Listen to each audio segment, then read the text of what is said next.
So what's the best way to work out the economy of your boat if you don't have a flow meter? It's all about the sound and the trim of your engine, and I'll show you how to do that right now.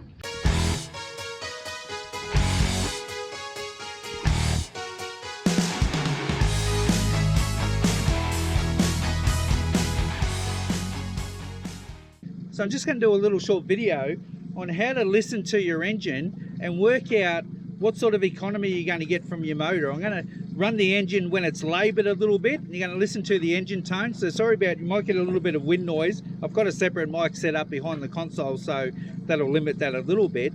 But I want you to listen to the motor labour, the motor ping really loud so it's zipping along, and then find the sweet spot when it comes out of the labouring type sound where the engine's working quite hard to where it starts to get a bit of a zing in it. And I always find, no matter what fuel gauges and stuff I have, so gauges reading how much fuel I'm using according to the speed I'm doing, I find when it's got that little zinging type sound, that's when you're using the right fuel. And a lot of small boats only have little outboards that don't have tachos and rev gauges and stuff like that on them, so you don't need it. You just got to listen to your engine. I'll show you what I mean. So I'm going to get it labouring first. So listen to the engine working quite hard. You can hear it's got a really hard labouring drone in it.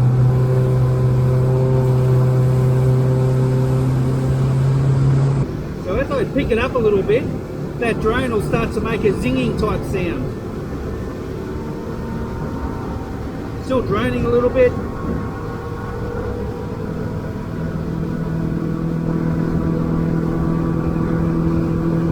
There you go, that zing's starting to come into it right there.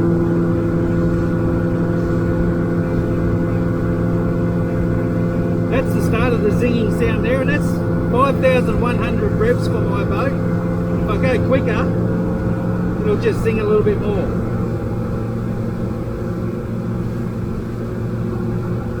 That's 5,200, and that's about perfect.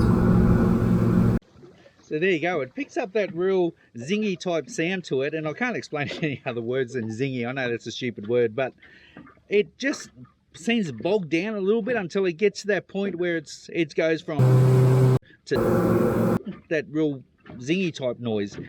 And look, I'll say it again, I've put fuel comparison gauges and stuff on larger boats before, and I found they're all exactly the same. As soon as you get that prop in that sort of zinging type sound where it's working really efficiently, you're using the least amount of fuel for the most amount of speed. So always have a listen to your engine.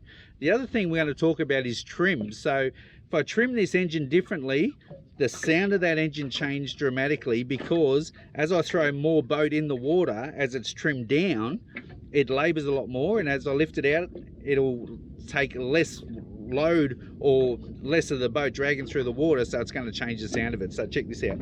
Okay, trim all the way in.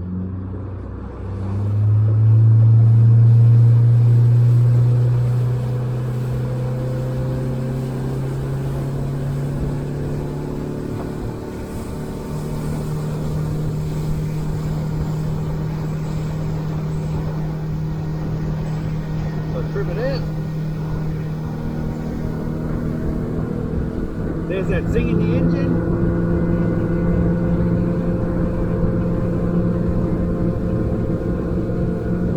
Much better. Beautiful. Shut this engine off so you're not listening to my voice and the engine. I'll run that a couple more times to show you, but the amount of trim you put on your boat makes a massive amount of difference to the amount of fuel and the work that the engine does. If you can imagine, if you're pushing something along a concrete floor and it's got a surface area of 1 meter and you're dragging it along, it's going to be quite heavy compared to something that's exactly the same weight, but it's got a surface area of only about 1/4 of a meter, because you just haven't got all that drag you've got to work against. And that's exactly what your boat's doing when your trim's not trimmed out properly.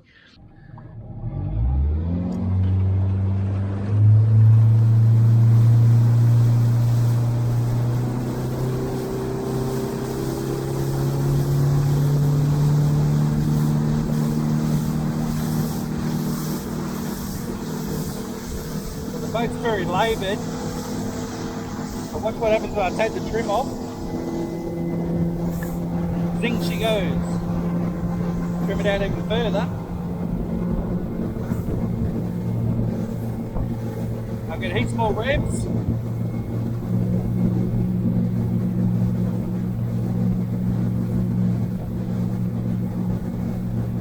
Trim it down.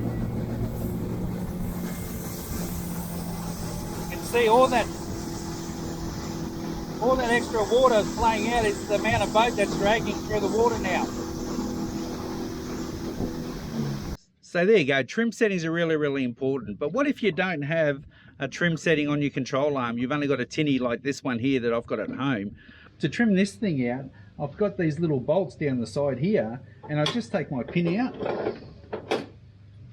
slide that into another slot, and see if that improves the performance of the boat. And I've got to juggle that with getting it on the plane as well as being trimmed out. So it might be one thing to trim it out really nicely and go an extra 2 or 3 miles an hour, but if it takes me a long time to get on the plane, or my passenger has to sit on the bow so I can get it on the plane, it's not really worth it. So work out the right trim setting for you